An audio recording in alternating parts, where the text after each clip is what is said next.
Welcome to episode 3 of Mums Unedited with Laura and Naomi. Hello. Hello. How's your week been? And my week's been all right. Well, no, I say it's been all right. It's been full of hay fever, exam stress from the teens that I'm working with. Not my own teens. They're not, thankfully, in exam season this year. But I'm just picking up the stress. There just seems to be a lot of tension in the air. Or hay fever. Well, both. I echo the hay fever. Mine's been really bad this week. We've had a lot going on. So we've got grandbaby number 6 is imminent. So I'm like on edge waiting. How cool would it be if it happens on air? Or not actually on air, don't recall. If I get the call.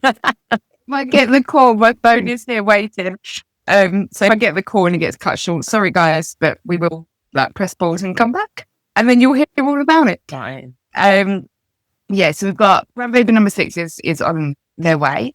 I done a live experience, my first ever live experience, which was kind of a masterclass workshopy kind of thing.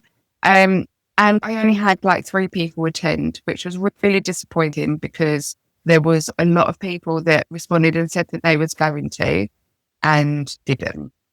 And I know life gets in the way and I know things happen, and it's not I'm not saying anything negative towards them because it's life, but it's how it made me feel. Yeah. It made me feel really crap in myself. I literally went inwards and I started to question everything. And did I put it out enough? Am I talking to the right thing that parents want to hear about? And am I doing the right thing? Am I in the right niche? And when we talk about niche, we're talking about the area of work that we deal with. It made me question everything and made me feel really rubbish at the start of the week. Yeah, and you put a post out, didn't you, on Facebook about that? They explained about the disappointment. Your stuff is so raw and so real. And I think if there's any mums out there that are actually have started their own business or in their own business or doing this, it is such a roller coaster of emotions, because it's what I do in therapy is we try to encourage clients to work from an internal validation point where we just know we're good enough and that we are producing good enough stuff. But when you get into your own business, it's the external validation we need. We need the likes, we need the sign-ups, and we need the engagement. Otherwise, we're rubbish, and it's awful. And that roller coaster never ends. It's when you're in your own business, and I know there'll be parents out there that are running their own businesses. When you're in your own or trying to launch your own business, it is a complete roller coaster of absolute highs and then rock bottoms. And the thing is, the fact you had 3 people turn up is fantastic. You know. And looking at the stats, so this is what happens. So I have my own business coach, like you do. I very much believe that as coaches, we should have coaches because we have our own stuff coming up. So we need somebody to guide us along the way because we don't know what we don't know. But I had a conversation with my business coach this week. She was we broke down the statistics, and she was like, actually, she was like, when you look at the conversion, she's like, you had a really good conversion rate.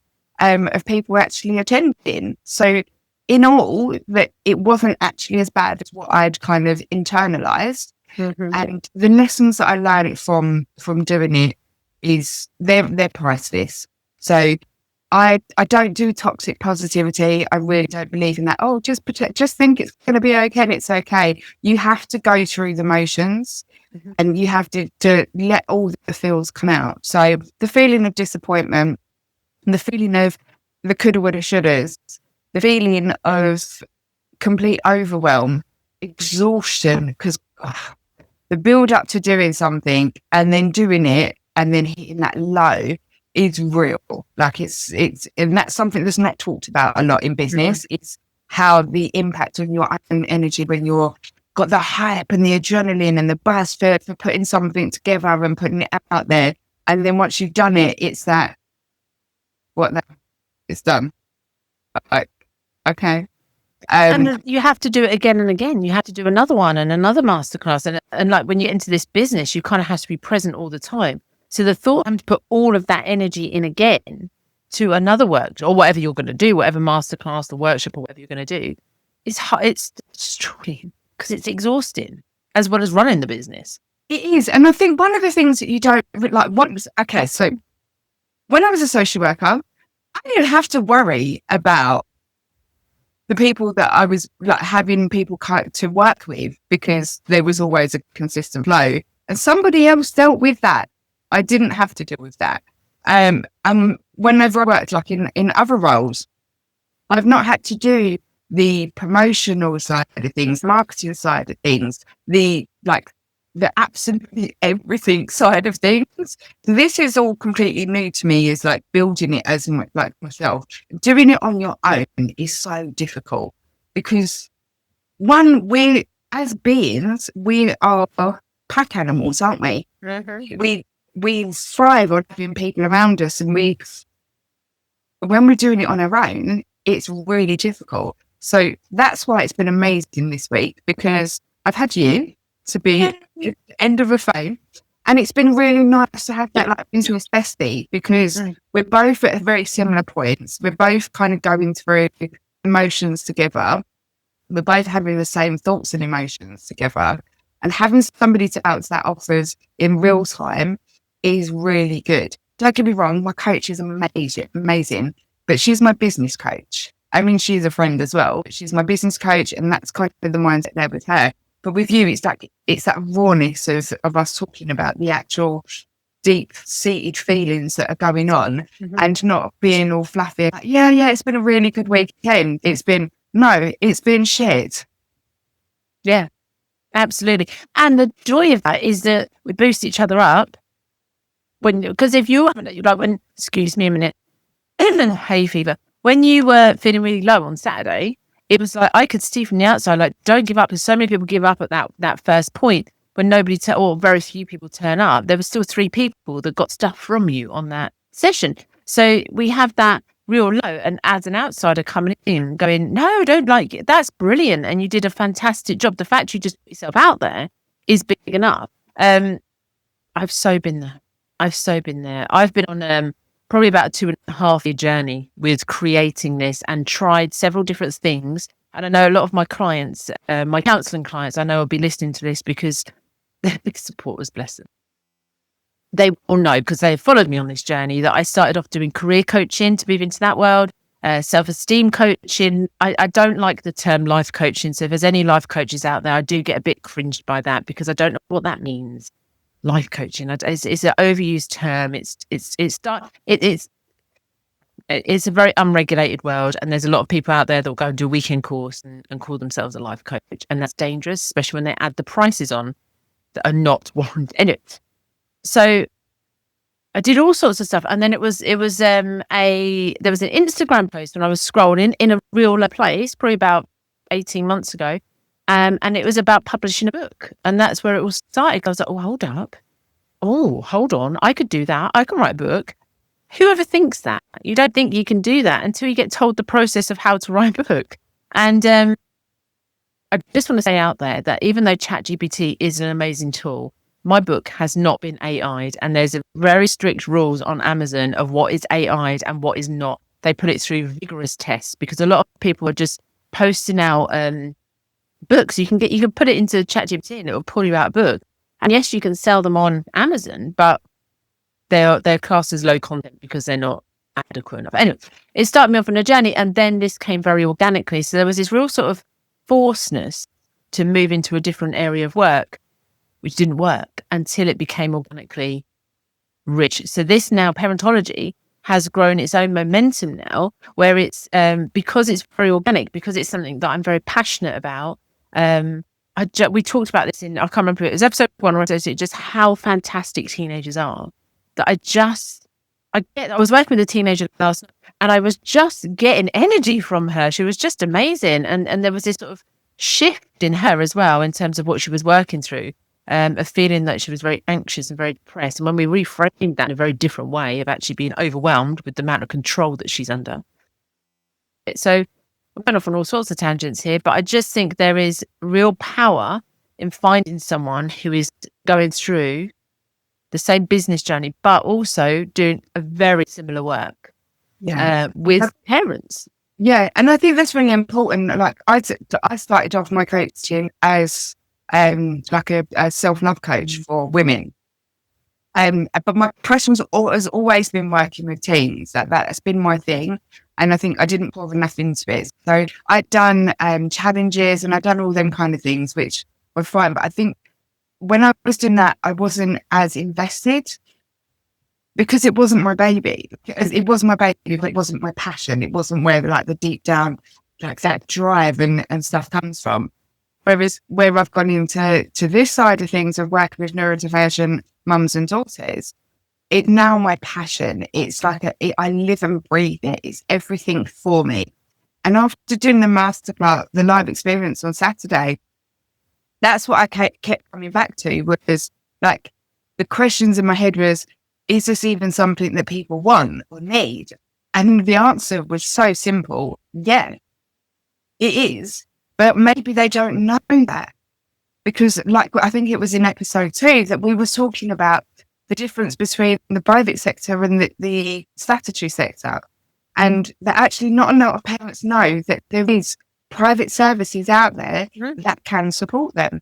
And that's where we come in with doing all these free masterclasses and all the rest of it, is to be able to show people that there is something out there that is kind of going to give them what they need in respect to support and tools and techniques. Mm-hmm. Absolutely. I've been trying to get into schools because obviously parents, their children go to schools. Some, obviously, you home educate. So I'm trying to get into schools to talk to the parents, but I'm getting hit by doors all the time because they've got CAMS. And it's trying to break that barrier down, going, yeah, but CAMS isn't the only thing that can help teenagers. Actually, parents are the missing pieces. And parents are the ones that see their kids day in, day out, and they know their children. So we were talking before we went on record about your daughter going into labour, and how when you're in labour, the doctors seem to know more, and the nurses are saying, no, you're not in. You were saying about waters breaking, and no, they haven't broken, and they don't believe you. You know, that they're working very scripted in the NHS and the education system. And this is no dig on or battering of professionals that are working in those industries. They're tied by the limits of what they're in. But when we get to do our own thing, the private sector, then we can start changing all that and doing different things. And that's what I love about this work, is that come to me with whatever's going on. Tell me about your situation at home. And it doesn't matter what tools we're going to use, what models we're going to use, whatever we're going to do, we're going to fix the problem that's coming up, because everything can be fixed. Everything can be relearned. And everything can be changed. It's people and the world telling us that can't happen. So that's why I love it. But there is definitely a block. I think, but I think there's definitely a block there of people being told, almost being conditioned, that you can only stay in these two systems, the education system and the NHS. Only on the Facebook group today, there's a mum wanting to home educate and asking for some advice. And the Parent in Teen Hub has loads of home educating parents, and we're talking now on direct message about it's so simple to deregister. Like, you don't have to be in this world. No, and that's, I mean, I've got a call later on with this 2 mums that are both wanting to deregister their children, and they just want the validation really as to the process, what's the pros and cons, and actually the different options. I'm going off again like on a bit of a tangent here with home education. But there is different options as a home educator to how you educate your children. You can follow the school curriculum and continue with the GCSE path, or you can completely homeschool them in whatever way works for you. And that's going to be different for different families and different children and different abilities and different neuro demographics and things like that. So I think it's one of them things with what we've been talking about is very much around peer support is great. But when we're building a business, us as the business owners, having that peer support from people that are kind of going through that same path as us. And like you said, having other people around you that are kind of similar in the similar field. Because when you're working, like when you're around other people, I've got lots of business coach friends, but they don't get what I'm doing. So I can go and say to them about a parent or whatever, or child, and they don't fully understand the impact of that, or how not able to give me some, if that, have you thought about this, or did you try this, or did you say this? Because we need that. Like your experience is completely different to my experience. Your knowledge is completely different to my knowledge. So having the two of us bounce off of each other actually is really beneficial to anyone in either of our worlds, because they then get the best of both. Because if I don't know and it's your remit, I send them your way. And if you don't know and it's my remit, you send them my way. Vice versa. It's a match made in heaven. It really is. And do you know what? It's different because my children are neurotypical. My youngest has a few things going on, but that's to me that she's not interested in exploring, so we're not going to push it. So I've got professional experience of working with autism and ADHD. ADHD is, do you know when your brain just goes, that's not the right word? ADHD. Yeah. So I've got professional experience, and I've gone and done my CPD and my courses, and I've got my, thumbs up, but I don't live it. And that's very, very different. So I can speak to a parent and say, well, what about X, Y, and Z? But your experience of living in a household with neurodivergence is so much rich than what I can offer. So I can give basic, and then you will give the deeper stuff. So yes, I refer over to yourself. But then in the other way around with mental health, that's definitely my cup of tea, as it were. And an area. So there it is a really lovely system. Is that the right word? The right flow going on. I think it's like you said. It is like it's that fluidity between us, which makes it actually better for the parents and the teenager in either of our worlds, because there is that ability to signpost to somebody else that we know actually has that passion and that drive and that deep want of supporting these families, opposed to just saying you need to go to CAMS. Because as we know, and again, not bashing CAMS, because when they are able to do the work, they do some really good work. But it's not always the right path for children. Like some children going down the generic path of therapy is not always the best option for them. They need outside the box thinking, which is a restraint when you're working in an agency where there is strict policies and procedures that you have to follow. Mm-hmm. So like we said earlier on, and I think in other ones, that us having that freedom to be able to work in a way that is viable for the child and viable for the parent. When I say viable, I mean in the sense that it's going to work for them, and it's not just a plaster being put over a wound. It's actually giving them the tools, the techniques, and the space to actually explore what's going on and not have to be constrained to a really strict, rigid routine of this is this and that's that kind of thing. Mm-hmm. Do you know what I see really interesting is because I don't know the model that your business runs from, so I don't know what your coaching looks like. I'm thinking if parents are listening to this and think, actually, I need some support. If I was a parent listening to this, I'd be like, yeah, how much is that going to cost me? Do you know what I mean? And I'm not saying put prices out here, but I am saying, like, if we're not going down the NHS road, then we're going to think private coaching and counselling is going to be expensive. Now, I'm quite happy to explain how the process works with parentology. In terms of it all starts with a free call. And I don't know if you're the same, but people come and have a call. And clearly I am not a salesperson because I am not wired like that. I get really awkward. I always say at the end of my discovery, I don't like the word discovery calls either. The support calls is I'll be like, I'll email you with what I've suggested. I get really funny with it all because it just feels uncomfortable. So just to let you know, if you do book in, that's what you'll get. But basically, it's trying to make as affordable as it possibly can, but also it's direct and to the point. So with parentology, the support's immediate.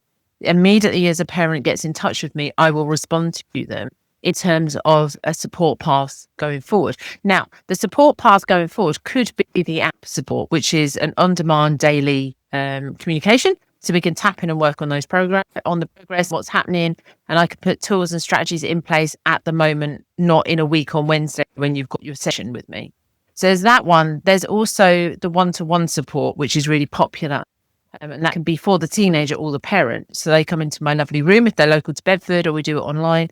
And it's not a therapy session because a lot of teenagers are not keen on therapy. It is we word it. I help the parent word it to a way to their teenagers to come and see me. So if they are struggling with confidence, we talk about how, come see Laura because she's going to build the confidence. Like, they want a solution, even though that's not how I work, but that they want a solution. So I'm really kind of encouraging parents to not be frightened to get in touch with us. We're not just going to go, money, we're not those sort of coaches. I don't even know if I like the word coach. I think I'm going along with the word mentor. I'm really kind of struggling with my identity, Naomi. Who's into my therapy session? Who am I? Who are you? And you know what? And that's why I call myself an emotional mastery expert and not a parenting coach. Because I could say I'm a parent coach because of my experience and my skills and my years of parenting. I mean, I've been a mum for 20 years. So I could say I'm a parent coach, but I don't like that term. And I think in the industry, and I'm not bashing the industry at all or other coaches, but I just think there's been a little bit of bad press around it. Like, there's a lot of negative connotations out there that actually coaching is, like you say, either extremely expensive, or there is the overuse of the name coach with people that are not actually qualified to say that they're a coach, and actually they can do more damage than harm. I mean, I've seen some stuff from coaches online, and I've been like, you can't put that. That's so dangerous. So I go with the term that I'm an emotional mastery expert, because that's my expertise, and I have expertise in a lot of other areas, but that's the area that I want to be known for, because that's my passion and that's my baby. And I think when you put yourself out there as a coach, you're then confined to just coaching techniques. Whereas actually, I've got God knows how many techniques under my belt, including coaching, NLP, I've got EFT tapping, I've got hypno tapping, I've got there's a million things that I could do. Then all the social stuff on top of it. And I think you're probably very similar, that you've got this whole massive toolbox of things that you could do.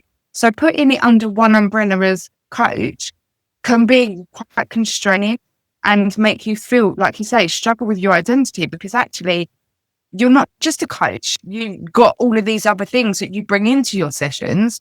And the wording that we use, that we put out to people in the world, actually, from a marketing perspective, the word that we use is what they would then associate us with. And if we're not using the methodologies of a coach, then people are like, well, you're not a coach. Mm-hmm. And that's not what we want. What we want is that people can see that we are outside of the box thinking. We don't put a constraint on this method and this method only. We look at things from a bigger perspective and on an individual basis. Mm-hmm. Absolutely. But it has to be individual, doesn't it? Yeah.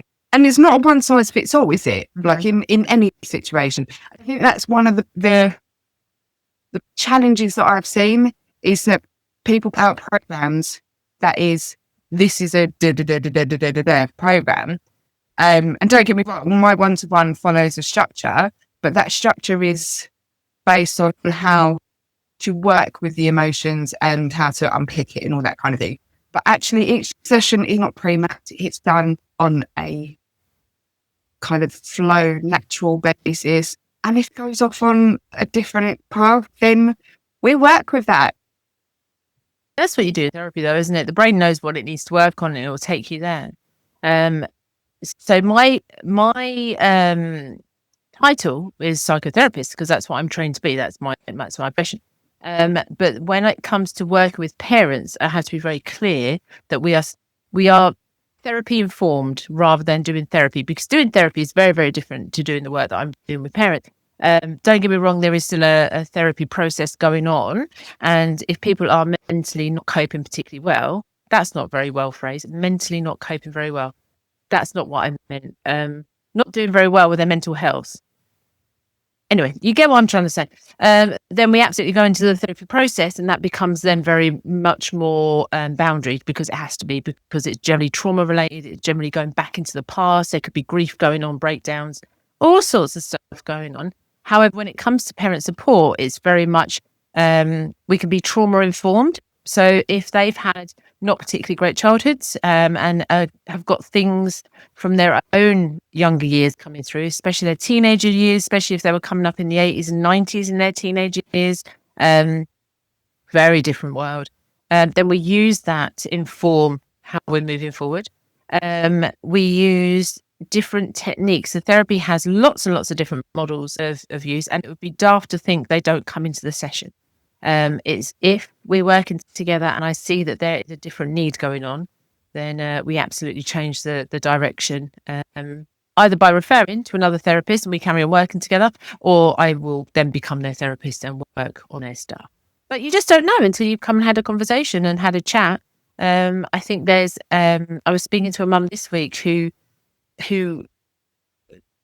I don't know, there was this perception that I'm really busy and I'm unavailable, and like it was so lucky to get this session and stuff like that. And I'm like, oh no, that's not me. But I think there is a perception out there that we're busy. We are busy, don't get me wrong, we're not sitting twiddling our thumbs, but it is a case of there is always support out there, even if it is just through DM. And I think that's really, like you said, that's a really important thing. Everything starts with a conversation. Mm-hmm. And I think that's the hardest part for a lot of parents is making that initial step for the conversation. Because we don't, as a what's the word? As a creature, our instinct isn't to ask for help, is it? Our instinct is to go inwards. So to reach out and ask for help, you know that somebody's really like that. It's taken a lot for them to get there, and to be able to have that conversation with them, and like you say, it might not necessarily be. I think working with me or you would be the ideal thing for them. It could be that actually we need to signpost you somewhere else because the work that we're doing isn't going to be the right work for them. Do you know what I mean? I think it's about being really honest and raw with the people in our world, that it's not all about what we can get from you. It's actually what we can do for you. If that makes sense? I think what happens in the therapy world is we're very conditioned to, well, not conditioned, it's the therapy process, to allow people to find their own way through. We do a lot more than just support. But we offer the space for clients to find a way through. In coaching, it's very different, and there's definitely a difference in approach to it all. So I think I suppose it can be really confusing, and we're talking about it because it's what we do. But I think for parents to get in touch with us, and for us to be able to put a plan in place for them, if you want this behaviour to stop, if you want the attitude to wind down, if you need to understand or want to understand what's going on, then that's definitely where we can come in and we can help and change. You know what I mean? Things have to change, and things absolutely don't need to be awful and terrifying and rubbish. The teenage years are an absolute joyous time for exploration and enjoyment, and if we can just get teens on side with that. And I think do you know what? That's really important. Like it's really important to have that understanding that actually, like you don't have to be in crisis or at breaking point to come into our world, because actually what we do is look at the things that can be bubbling underneath, or one of the things that I do is how to improve and build a better relationship with your daughter, because it's a different style of parenting because they're at a different stage. So having that different style of parenting can be a real challenge for parents to cross over from the protector, the doer, and all of that to the guidance, and just stepping back and letting them have that space to make their own choices, but with the right informed decisions. And that in itself can be really difficult. And for a parent, it's a kind of loss because you're losing that need for you, and it's changing to a different need from you opposed to the need of you. Does that make sense? Yeah. So even like when you're thinking of when your daughter's starting to get a little bit lippy, or the relationship is starting to take a different direction, and you're feeling that pull, and you're feeling that there's starting to become that gap between the two of you, that's a great time to reach out, because you can bridge that gap, but it's bridging the gap without the helicopter parenting style. Mm-hmm. And I'm not saying that that's like that's just how some people parent, but I mean in the sense of like being like on top of them and telling them what to do constantly, opposed to listening to what it is that they need from you and working with them in the sense of what it is that they need from you, opposed to what you need from them. Yeah, it's a big one, isn't it? Because I might have said this in the first episode actually, but that feeling of having to fix and rescue our children as they're young very much turns into a different role as they turn into their preteen and teenage years. We then need to become their coach and their counsellor rather than their fixer. And that's really hard to let go of. Really hard to let go of. It is a lot of distress. And and the thing is, it's an identity crisis for parents as well, because you're going, not only are they going through a change, you're going through a change. Mm-hmm. Like I said, it's a loss because you're losing that type of parenting that you was providing them and their need for you. So instead of being the one to take them to the park and do all of it, they're going out on their own, and you're like, okay, I've got free time. What do I do now? Like it's them being able to know what's right for you and what's right for them, and how you can then step into a new chapter of your life, because that can be really difficult. A lot of parents, and I say this with the most complete and utter love, a lot of parents live through their children. Mm-hmm. And especially children that have got clubs and stuff, parents solely kind of focus on that. And then when they start to step away from their open strings a little bit, that's when parents start to feel that loss really deeply, because they then feel like, I don't have a life of my own. Like I don't really know what to do here. I don't know how to I don't even know what I like anymore, because it's been so long that I've been doing everything for them that I don't even know what it is that I want from life anymore. Mm-hmm. And these are some of the things that we can talk through and we can work through and explore.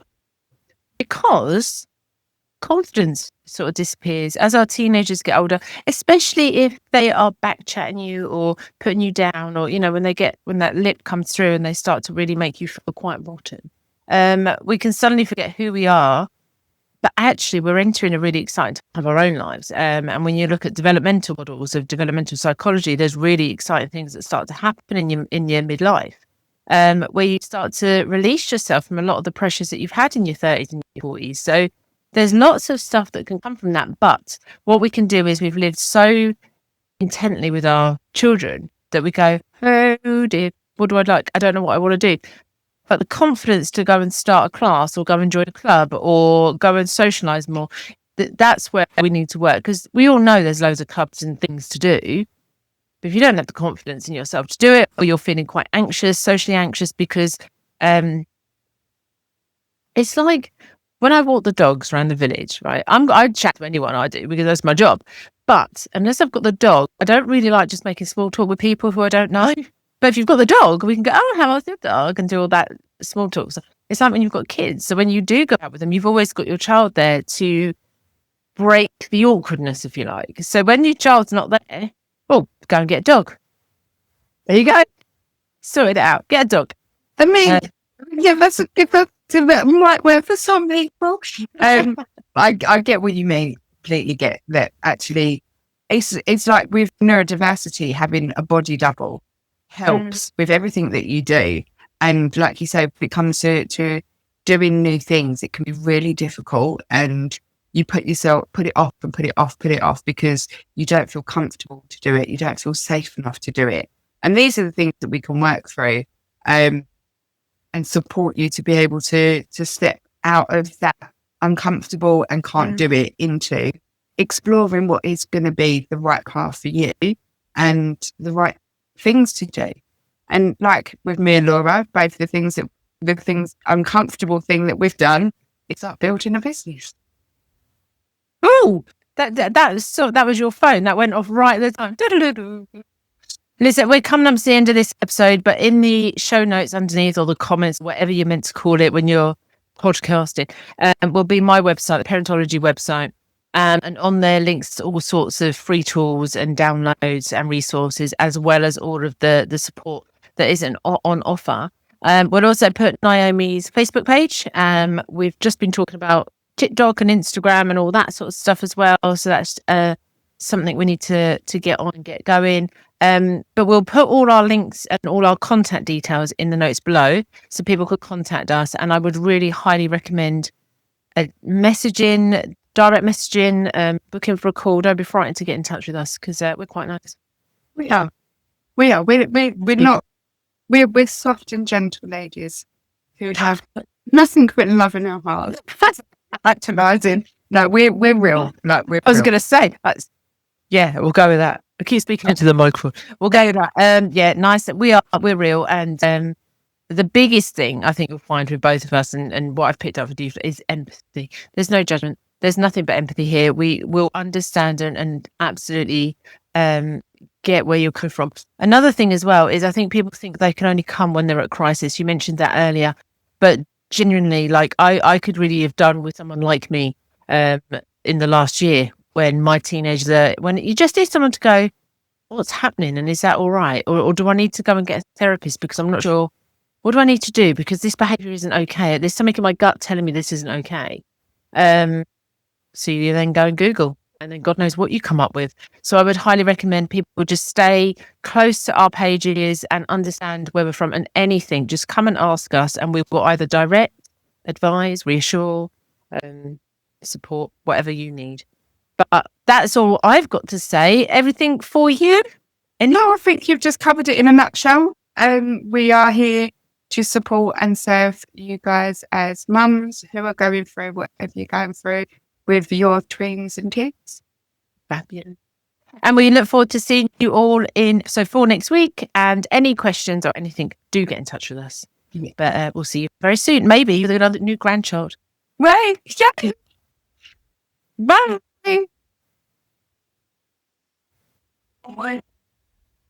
Wait.